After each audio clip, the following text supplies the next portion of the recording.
पिछले कुछ सालों में कई लोगों ने बोला है कि इंडिया 20 से 25 सालों में विश्व गुरु बन जाएगा, यानी वर्ल्ड लीडर। आज इंडिया की सिचुएशन एग्जैक्ट वही है जो 1950 में जापान की थी और 1980 में चाइना की। जिस तरह आज भारत की टोटल आबादी में से 50% यूथ पॉपुलेशन है, उसी तरह 1951 में जापान की एवरेज उम्र 21 ईयर थी। 1945 में जापान के ऊपर बॉम्ब गिरने के बाद जापान पूरी तरह नष्ट हो चुका था, लेकिन उसी के 20 साल बाद जापान दुनिया की सेकंड लार्जेस्ट इकोनॉमी बन गया। इसी तरह चाइना 1980 में पॉवर्टी से गुजर रहा था।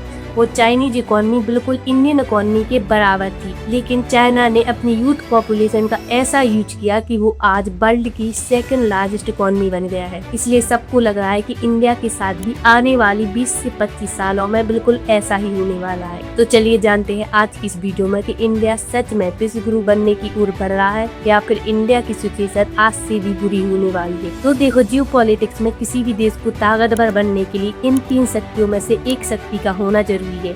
पहला है मिलिट्री पावर। अगर किसी देश के पास दुनिया की सबसे स्ट्रॉन्ग आर्मी है तो उस देश को एक ताकतवर देश माना जाएगा। दूसरा है अगर किसी देश के पास ऐसा कोई कीमती रिसोर्स हो जिसकी जरूरत पूरी दुनिया को हो, जैसे ताइवान। आज ताइवान के पास दुनिया की सबसे एडवांस सेमीकंडक्टर चिप्स है, जिसकी वजह से अमेरिका खुद उसकी प्रोटेक्शन करता है। अगर यह वो शक्ति जो आज चाइना के पास है, चाइना आज किसी भी देश के ग्रोथ और ट्रेड को रोक सकता है। तो ये थी वो 3 शक्तियाँ जो किसी भी देश को जियोपॉलिटिक्स में एक ताकतवर देश बना सकती हैं।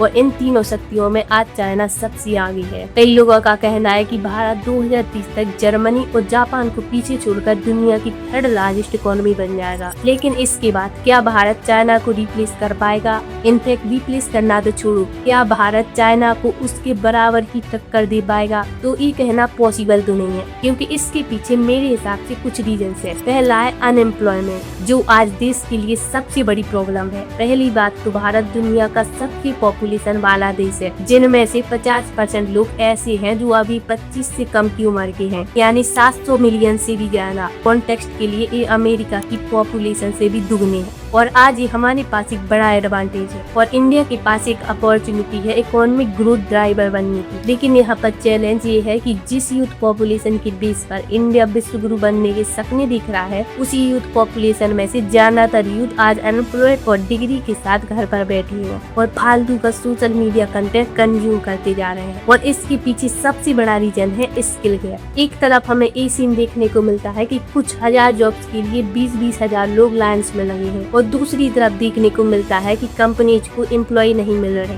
इसे देखो, जिसमें TCS के पास 80,000 वैकेंसीज थी, लेकिन स्किल गैप की वजह से वो भी खाली रह गई। मतलब ये है कि मार्केट में क्वालिटी जॉब्स हैं, लेकिन उनके लिए सही पीपल नहीं मिल रहे।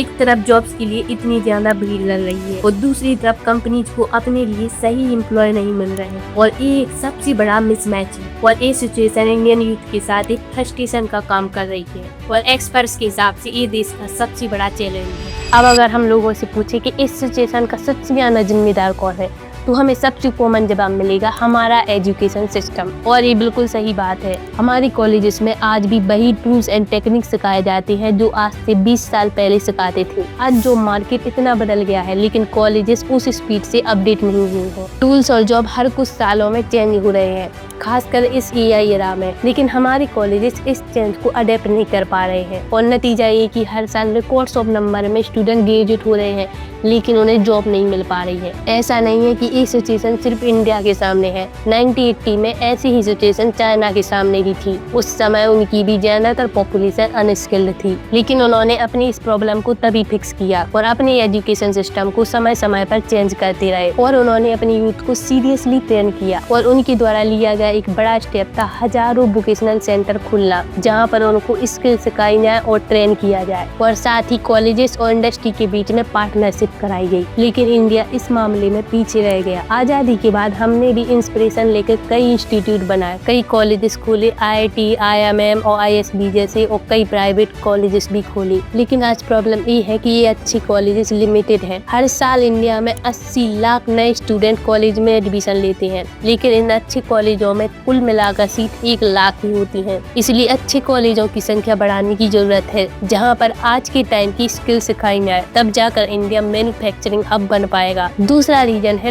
Lack of civic sense. Civic sense और डिसिप्लिन जैसी छोटी छोटी चीजें भी किसी देश को ग्रो करने में बहुत ज्यादा मदद करती हैं, जिसकी हमारे देश में बहुत ज्यादा कमी है। लोग गंदगी फैलाते हैं, पब्लिक प्लेस में लाउड म्यूजिक सुनते हैं। आज इंडिया की इंटरनेट पर अलग ही इमेज बन चुकी है, जिसका असर हमारे टूरिज्म पर भी पड़ता है। इंडिया कल्चरली, हिस्टोरिकली और जियोग्राफिकली दुनिया में सबसे रिच कंट्री है। भारत में वो सब कुछ है जो एक टूरिस्ट को चाहिए, माउंटेन, फॉरेस्ट, बीचेस, डिजर्ट। फिर भी टूरिज्म के मामले में वर्ल्ड इकोनॉमिक फोरम की लिस्ट में इंडिया साल दर साल नीचे जा रहा है, और इसका सबसे बड़ा कारण है lack of civic sense. Internet पर लोग गूगल मैप को यूज करके इंडिया में ट्रेस दिखा रहे हैं।